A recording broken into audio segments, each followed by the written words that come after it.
The early season league games in Italy are seeded to keep the top clubs apart, but that formative phase is over. The big confrontations are underway, and they come no bigger than Napoli against Milan in front of a packed and partisan crowd here in the San Paolo Stadium in Naples. The task for Trevor Francis and myself is to describe for you just how the champions match up against the early season league leaders and how Milan cope with the difficulties of performing in this intimidating stadium. They are a side of class and continuity, and with sufficient depth in their squad today to leave Roberto Donadoni on the substitutes bench. Part of the reason for that is that Frank Rijkaard is available again after injury and suspension. He starts his first league game of the season. Milan with 9 points from their 5 games so far. They're looking good, though you can't say the same about their opponents today. Referee Carlo Longhi back from London, where he was a linesman at Wembley on Wednesday for the European Championship International between England and Poland. Napoli have made such a nervous start to the defence of their title.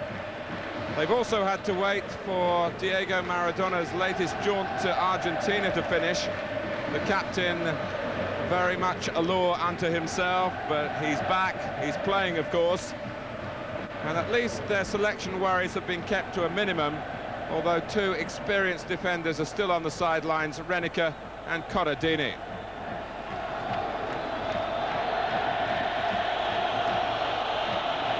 Just 1 win in 5 matches is a very poor return by Napoli's standards. And this really is a vital game for them to win it if they can.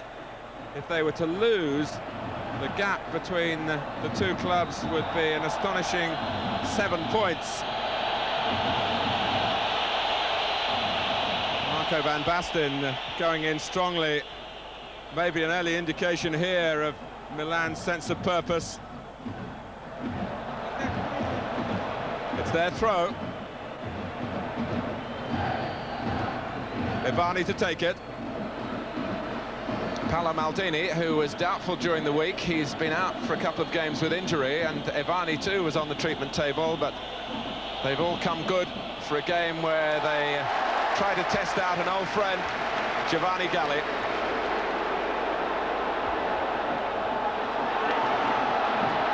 Maradona starting the game well forward, not getting any sympathy from the referee then.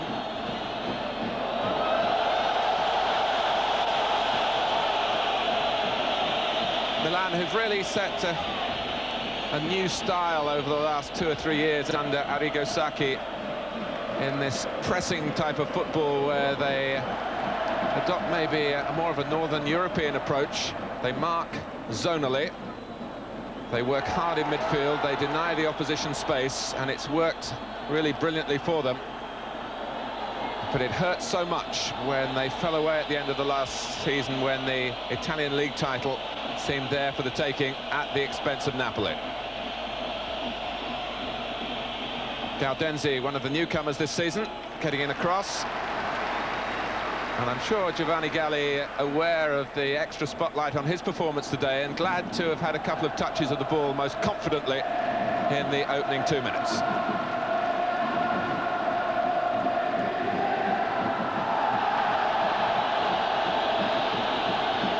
Combination of Rijkaard and Gaudenzi halting Kripa, who's a muscular midfield player. And he's starting on the left of the Napoli midfield. And Fernando De Napoli, as always, on the right, who played for Italy in midweek against Hungary and was brought down for the penalty that brought Italy their equaliser on a day when they could easily have been beaten. Here he is, Fernando De Napoli. I'm sure you'll remember him from the World Cup.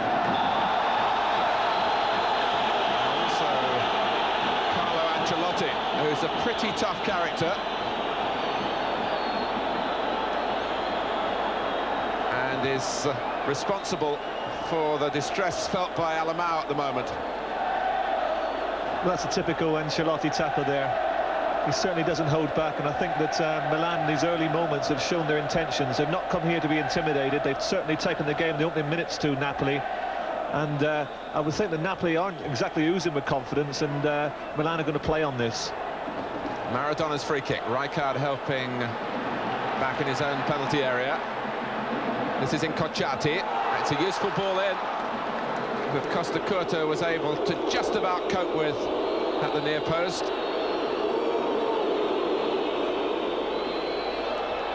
Ancelotti, oh, and he's followed through again. And Carlo Longhi had no hesitation that time.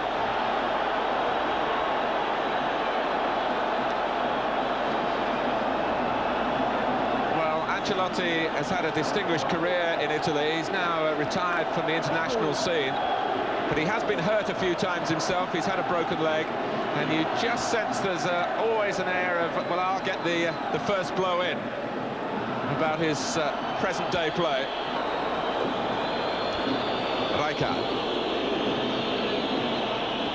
This is Tassotti. Pullit's made that sort of angle run that Van Basten also uses to his advantage. Ivani jumping with Maradona. Maradona definitely used the head. Napoli.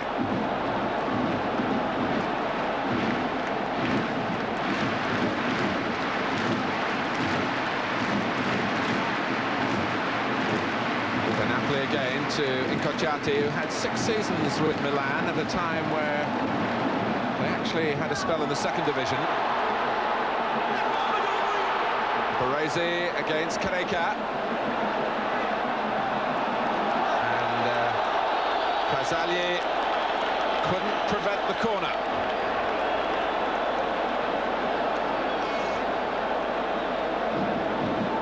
Well, it was good defending there from Franco Baresi, and he's complaining that the ball didn't go out of play, but I think that it just went out, and we'll see here probably.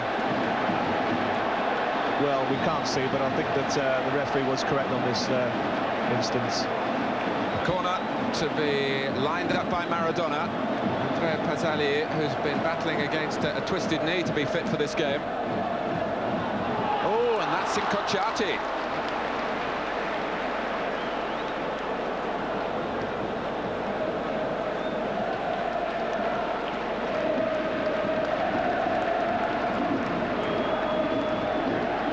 Pasali, who played mostly in the league games for Milan last season, while Giovanni Galli was still a Milan player, but used in the European Cup ties. It's a style of platooning by Arrigo Sacchi, as the Americans would say. But Pasali, who is a couple of years younger than Galli, preferred when the position was reviewed at the end of the season, and Galli allowed to come here to Naples.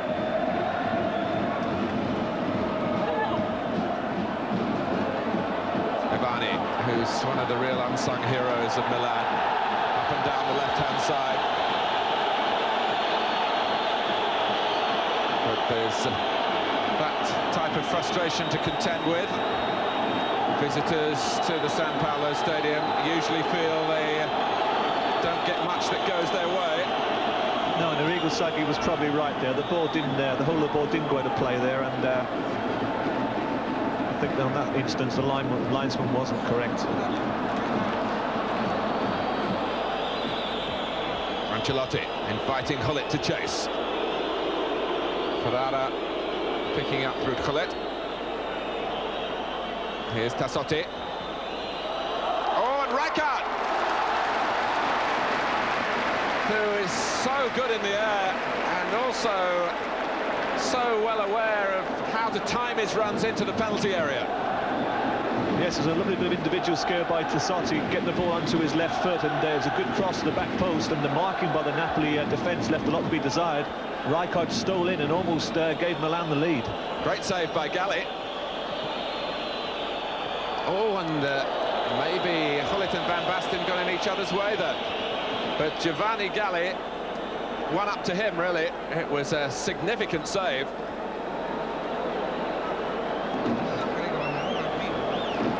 "13 minutes gone, and Napoli so close to going behind, and that really would be a very serious test of their confidence at the moment." Ivani.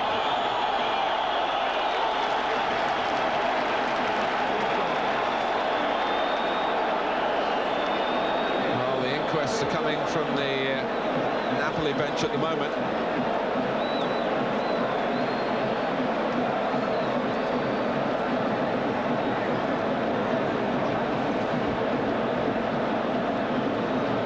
Here's Crippa, Francini going outside him.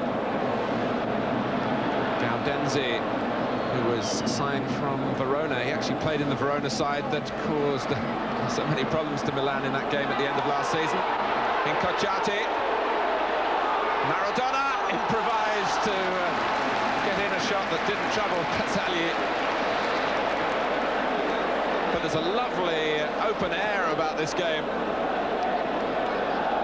Well, we've already seen some great individual skills there. Incocciati, little backheel to Maradona. I think perhaps he's been a bit optimistic, but it was nice to see a little bit of adventurous play there from Maradona with the chip. In from Pullet, the other number 10, expressing himself. There's so many outstanding players on view here today that we can't help but see good individual performances. And already after the opening minutes, you know, we've seen some great individual skills from players, and certainly got off to a good start, and I'll be surprised if there's not goals in this game. We've had 15 minutes.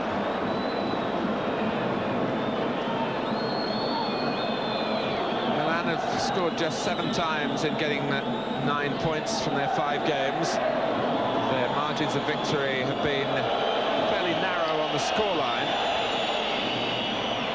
Only won by a 2-goal margin, in fact. But they've been pretty conclusive on the pitch. Carlo Ancelotti.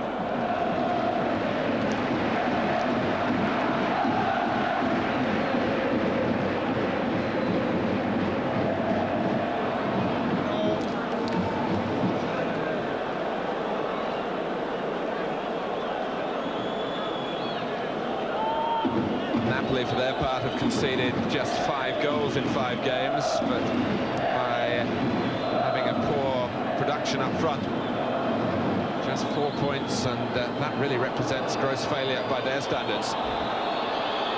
Van Basten. Oh, and can Hullet get there?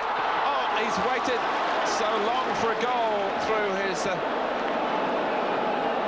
injuries that have kept him out of so many vital games. Indeed, for an entire season, and it looked as though it was going to manifest itself then, after Van Basten had carved a way through. Maradona screening it from Gaudenzi, and Carlo Longhi says to Maradona, "Get up, you've been diving," and Tassotti didn't make the contact that Maradona tried to give the referee. Through Ancelotti for Milan, there's no surprise in that. Letting the ball do the work this time. Maradona didn't see Gaudenzi approaching him on that side, his right.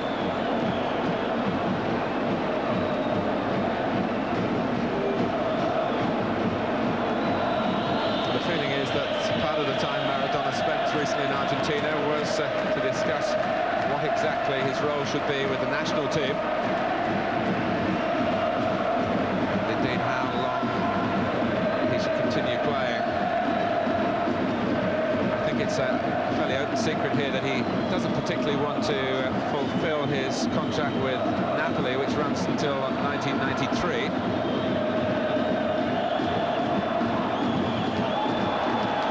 The club might have other views on that, but Maradona invariably gets his own way.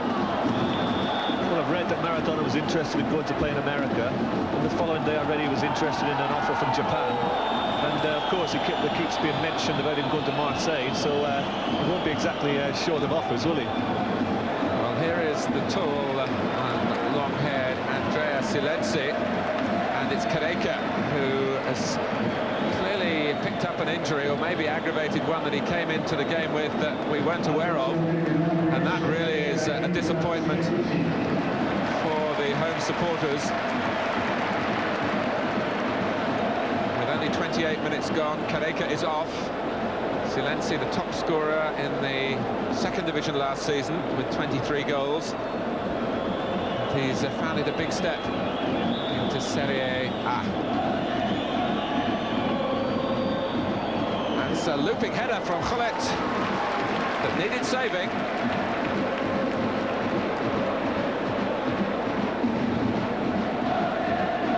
What a difference a goal would make to Ruud Gullit, who of course was written off by so many that his career was over.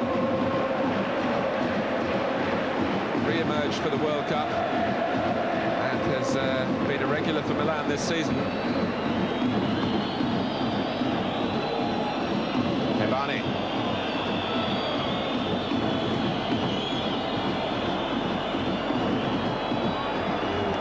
Van Basten clearly went down through his own fault. Who's caught the eye in the opening half an hour with his willingness to run from midfield and his ability to earn free kicks as well.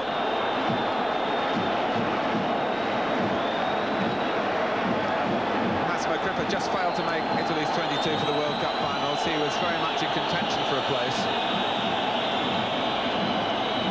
But Arrigo Sacchi feels that there's a bit of conning going on here.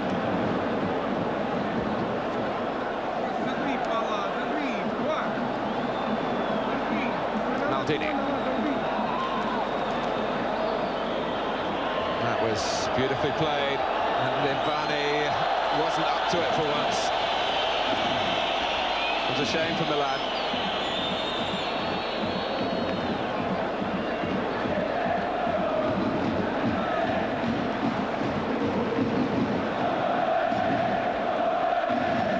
Well, it'll certainly be interesting to see how many fouls Ancelotti is going to continue committing, because I just counted, since he was actually booked, there's been 4 fouls that he's conceded. Just can't go on like this. I'm sure that the referee will be keeping an eye on this, and it'll be interesting just to see how many he does allow him to commit before he decides that it warrants a sending off.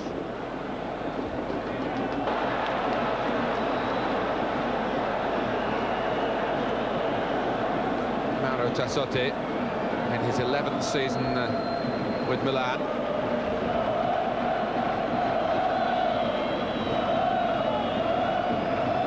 Ebani, and the pressing done by Napoli then, taking a leaf out of the Milan book. Maradona, options on either side, but still he goes.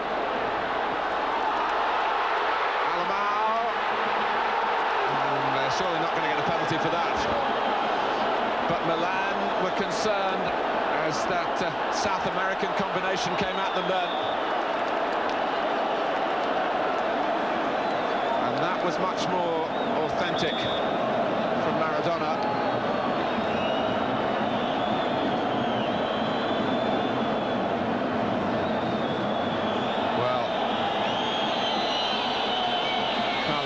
Taking exception to something, presumably, that De Napoli said in the appeal that came after this incident.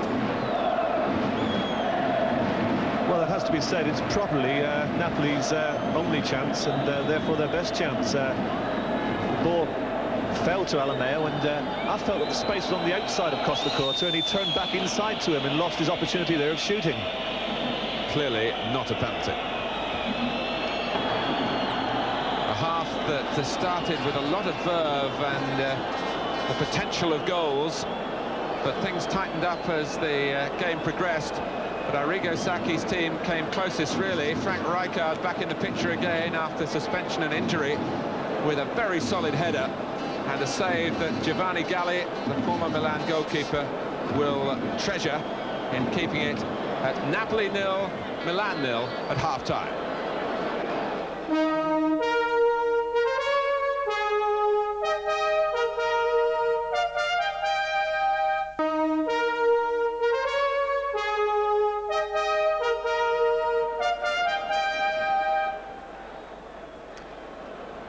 welcome back to the San Paolo Stadium. Napoli 0, Milan 0. Napoli have at least shown some of their force in the European Cup so far. They beat the Hungarian champions, Újpest Dózsa, 5-0 on aggregate to get through to the second round, and the forthcoming tie against Spartak from Moscow. Milan, the holders, got a bye through to the second round stage where they take on Bruges. So Francis, the individual nature of the Napoli side up front, summed up by Maradona here. But what did you make of the midfield work behind them in the first half? Well, they're fortunate in many respects that they've got such a hard-working midfield. I look at players like Ingocciati and Maradona and now Silenzi. Good individual ability, but they don't really work hard enough for me for the team, and they have to rely so much on the midfield boys of Kripa, Alameo and Di Napoli. 3 players who are working tirelessly, really, to keep Napoli in the game. You might have noticed on the computer here on your screens that Milan were awarded 56% of possession. I say awarded because sometimes in the World Cup the computer seemed to confound the evidence of the naked eye, but I think that would suggest what we've seen here, that Milan have been the more authoritative side. So Marco van Basten and Frank Rijkaard ready to get the second half underway. And Milan, who would be satisfied with the draw, but a win would be wonderful for them, because it would really rock Napoli back and I think make the prevalent feeling in this part of the world that the defence of the title was over, really at the formative early stage of the season. But one thing you learn about visits to Naples is always expect the unexpected. And who knows what this second half might bring. And the calm air that Milan have brought to their play might be ruffled. Certainly the supporters will try and play a part in that and lift the players who look badly in need of an injection of confidence. Certainly they don't look like defending champions. Here's Silenzi, though, with a good show of early enterprise in the second half, and he almost got too much carried away with it. He does look very similar to the where he was brought here to replace Andrea Carnevali. We won't be seeing much of Carnevali in the near future. Hullet. Well, a couple of years ago, that might have ended up in the back of the opposition's net. It was plenty of height to the jump.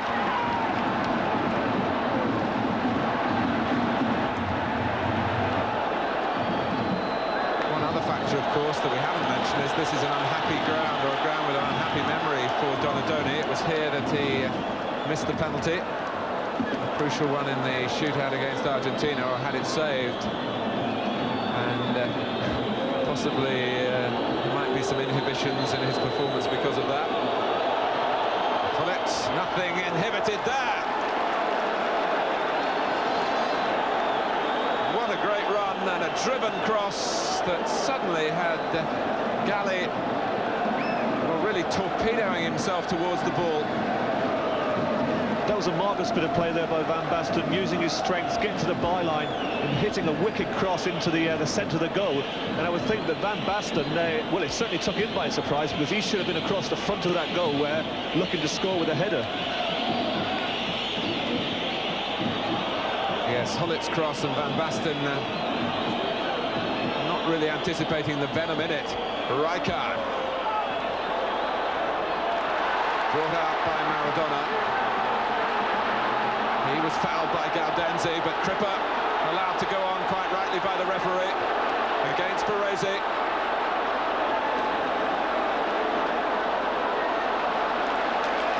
Well, he's got a big heart, as well as those strong legs, Massimo Kripa. Napoli might be having a nervous time at the start of the season, but he's playing with real character here. and still wanted to go in for a tackle. Might have got him a yellow card if he'd connected. He's just referring to that play by Hullet. Certainly given a little bit of confidence. I think I may have said it Van Basten, but not a lot of difference between them, is it? Slightly longer hair, Hullet. That's the only difference, I think. And here he is now. Hullet to Ivani, now Van Basten, and Baroni. Well, he made sure that Van Basten wasn't going to trouble him in the immediate future. The referee, again, giving the game every chance to flow, didn't blow for the free kick because Milan was still in possession. But now Baroni gets a yellow card, and I think that's a perfect example for referees, really. He didn't stop the play. Milan wanted to have the ball in that position, and then when the game stopped, the culprit was singled out for proper punishment. Really backing up the point, Trevor, you were making about the ponderous nature of Marco Baroni. That was never his ball.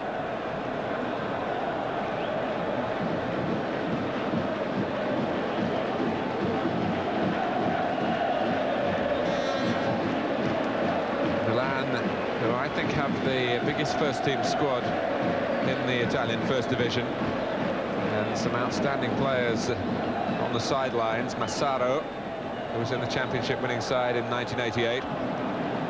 He's one of the substitutes today.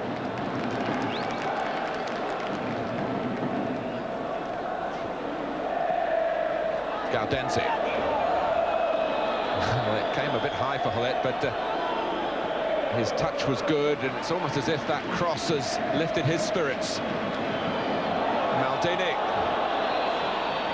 Oh, and Van Basten. That was Maldini again. After Van Basten tried to turn, the ball bounced up. Maldini had continued his forward momentum, really. And it was a snapshot and a very good one indeed. Yes, it wasn't a particularly good hold-up play from Van Basten, but you see Maldini coming onto it there. Great link-up play. It's so encouraging for the forwards to see defenders come in attacking positions like that, and Maldini does love to come forward. I thought at first that he'd actually score with it. He was very, very close to putting Milan ahead. He hit the net, but the wrong side of it. Maldini, here he is again, the son of Cesare Maldini, who's in charge now of Italy's under-21 squad, a former international player. Ivani. Oh, and Hullet. Again, not quite the execution, but what he will be reassuring himself with is the fact that he got into that position. He was first to it. And it would have taken a spectacular header to have actually beaten the goalkeeper then. Hullet, what sort of cross will we see this time? He certainly made room for it. Van Basten trying to guide it down. Ivani. It was just a case whether Van Basten or Rijkaard would reach it as the Dutchman looked to destroy Napoli here, and in the end it was an Italian who had the shot, Alberigo Ivani. Well, it certainly fell to one of their strongest players there, Ivani, because he's so good from that situation with his left foot. He is predominantly left-footed. But it's once again good build-up play from the two Dutchmen. And at the moment, it looks as if Milan are the most likely team to score. Napoli are certainly hanging on. And here comes Donadoni. Maybe because Sacchi just wants to ice the cake a little bit more at this situation where it's looking so promising for his team. Donadoni, who's a very serious young man, and would have felt the pain of his part in that penalty shootout on this ground against Argentina very, very deeply indeed. But he's back at the scene of the accident instead of Gaudenzi. Yes, I would think, like us all, Sacchi's been rather surprised at, and very, very pleased, I would think, at the performance of Napoli, and because of that, he's put Donadoni on a little bit earlier than he anticipated. Crippa, Milan a bit slow to react, but they managed to fashion the block.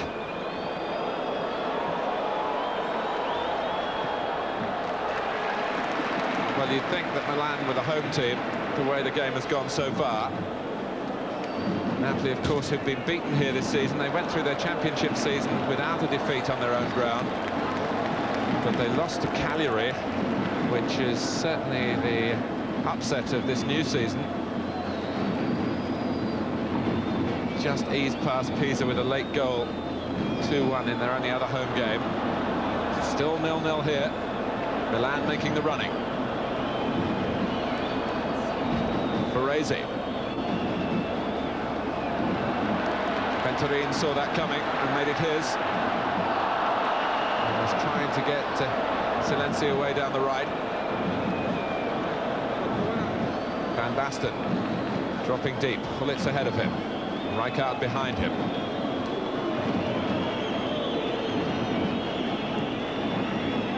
But Kripper yet again able to win the ball back for his side, if a bit unwittingly that time. And Maradona at least draws plenty of opponents to him, and the space is there for Alamao. Maradona's in the centre, and in the end it floated on past Pazzali, past that post.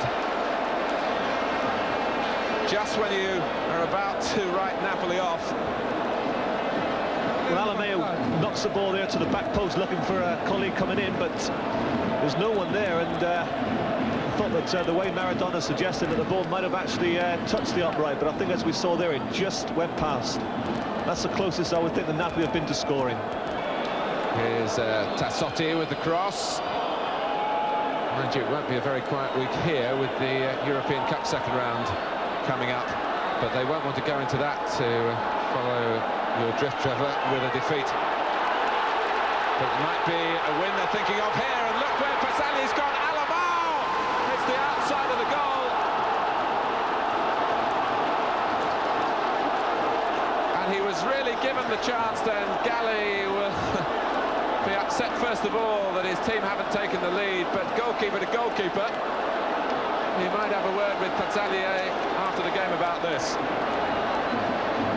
It was an open goal from a relatively awkward angle, but you are talking about top-class talent. And it actually seemed to clip the outside of the post before hitting the outside of the netting. So here comes Massaro, the second substitute for Arrigo Sacchi, and Rijkaard, of course, is short of matches at this level. Comes off with 20 minutes to go. What a chance, Trevor. Yes, despite Milan being so much on top, you know, there's no substitute for class. And we saw two bits of brilliant play there from the South Americans. First of all, from Maradona with a terrific pass, and then Alamao with a great run. Having gone around Pazzali, he really should have scored. But it was marvellous play from the two foreign players for Napoli.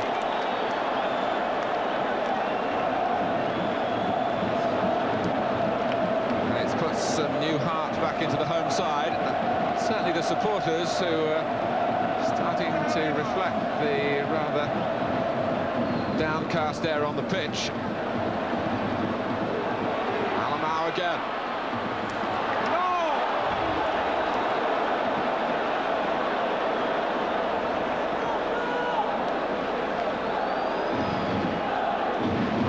Pazzali came hurtling out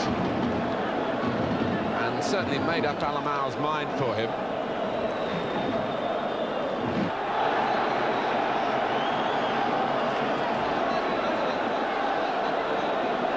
And the match goes on against a rather unsavoury backdrop. Van Basten. Oh, and Massaro, the goalkeeper, stayed on his line. And there was cover